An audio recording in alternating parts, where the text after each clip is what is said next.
Okay, what do we have here?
Rotten.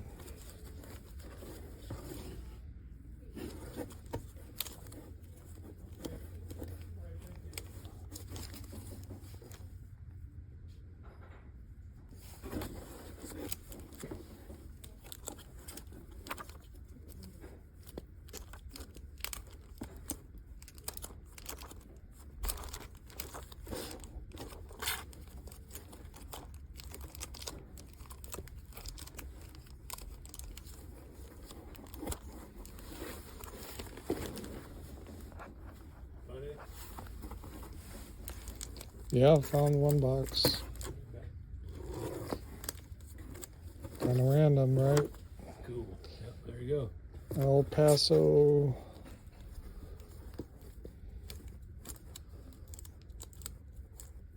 Leonard Nimoy's Immortals. Huh. Big run of.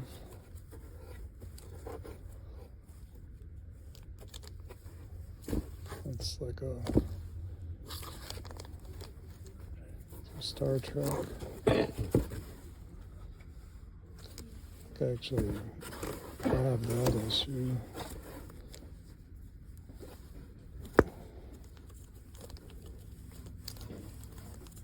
Star Trek.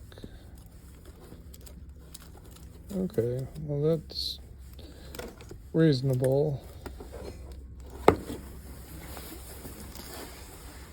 Okay, we'll keep looking. Let's see.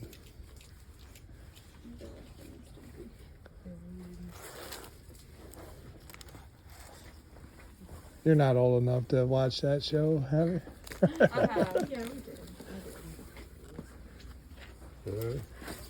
See, here's their Richie Rich. Star Trek. Yep, there's Richie Rich. Yeah, these are all That's a 12 center, so he's I mean, he's got reasonable prices on him.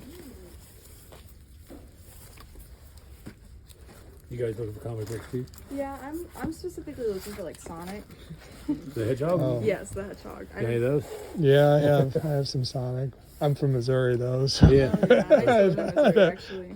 Did you? Mm-hmm. I'd have to mail them to you. They're out there. Keep looking. All right. I'll let you see.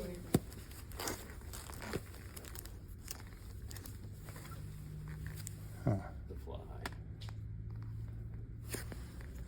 Believe it or not, these actually have a little value. I don't know if they have much more than $2, Yeah.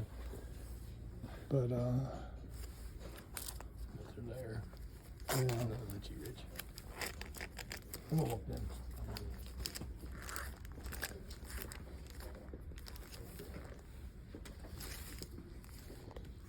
And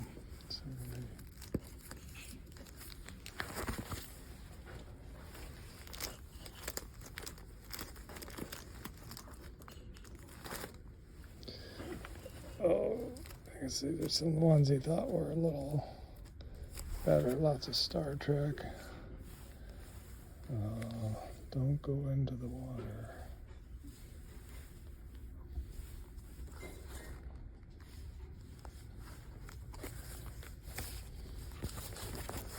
All right. Can't come all the way to El Paso, Illinois and not pick up some comics.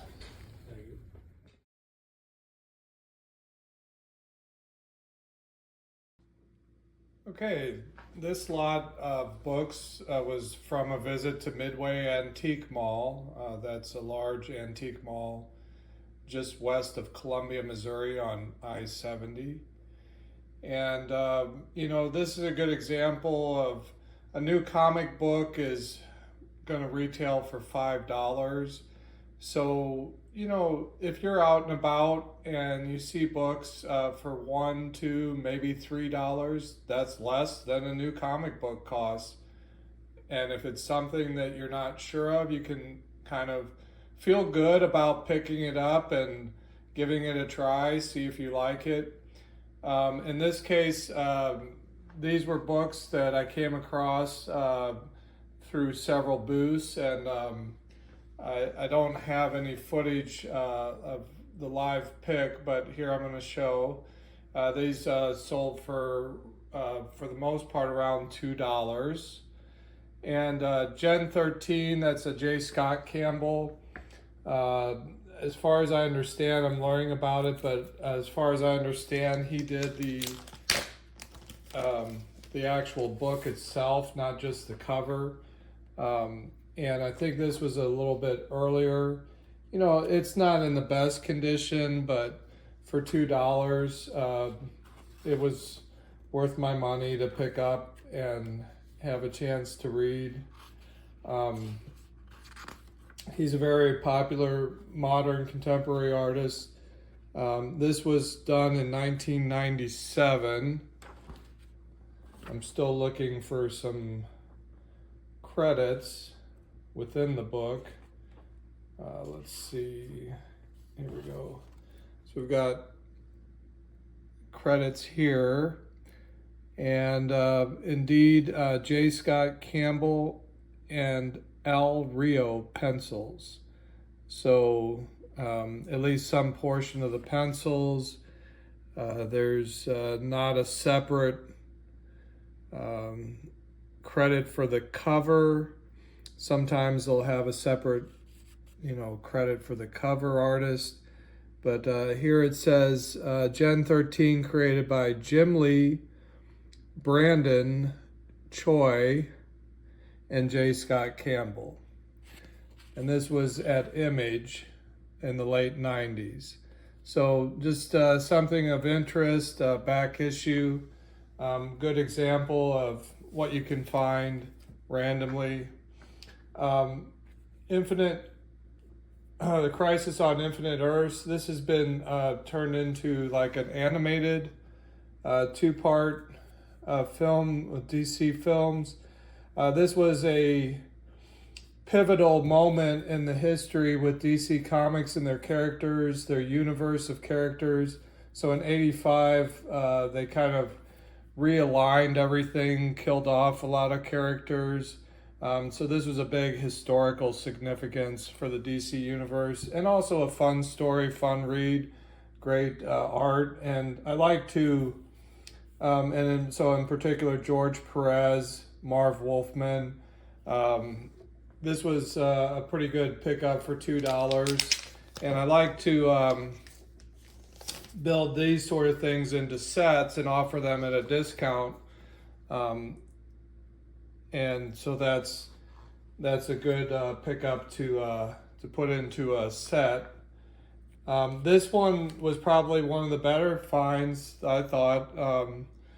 It's in nice condition from 1989, part of the George Perez run on Wonder Woman, issue number 27.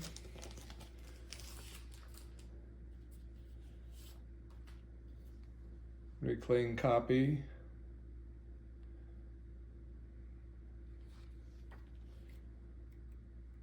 A little tear there on the back, but hey, that's okay. And then this was something I heard of, Amethyst. I had never come across it. This was a maxi series. So I found a few parts of that, 1 and 4 and 6. So again, something I hadn't read. I'd heard of it and thought, hey, something to learn and explore. a part of the history of comics, and for $2, can't go wrong. Okay, so that's Amethyst, Princess of Gem World, and part of that is, you know, you'll get to see, well, where else did this character appear? What happened with this character? Kind of like Comet Man, you know, what was going on, who was working on it. Those are all fun things as a comic book fan and collector to learn about. So in good shape, and looking forward to checking that out. And then part of the fun is the hunt to get that's a 12-parter, so I've got 9 other parts to try to find. New Teen Titans just was seemed like a fun pickup for $2. It was in good shape. That's a series that I've been exploring, but I like to pick them up for, you know, no more than that, 50 cents to $2, that sort of range. This was too interesting to pass up. I'd call this, you know, kind of an acid rain. It was marked first edition, signed by the artist, was from '93, and again for $2.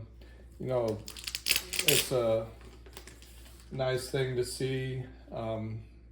Just kind of a random, but the effort and the creativity that goes into creating comic books, that's an inspiration and something to kind of enjoy. I like vampires, look kind of interesting. And then finally, so here's another series. I got 2 more. This is the Legends. I mentioned I have maybe 1 other. Again, just kind of trying to pick up this 6-part mini-series, build a set, read about it, learn about what it had to do with the history of the DC universe. It looks like John Byrne was on this, and some of these Ostrander, Len Wein, Kessel. So they had a lot of good talent on it, and looks interesting enough to read that. And again, for less than a new comic book, what a deal. And then finally, this The Authority. There's been rumors that a movie might be coming out. I'm not familiar with this series or these characters, so when I saw that, I decided to pick that up at the Antique Mall. Give it a check. It's a newer book, different Wildstorm publisher. The cover, alone, is intriguing. So that was my run at Midway Mall, and hope you enjoyed that. For more comics and more comic related, check our other channels. Please like and subscribe, and we'll see you in the next video.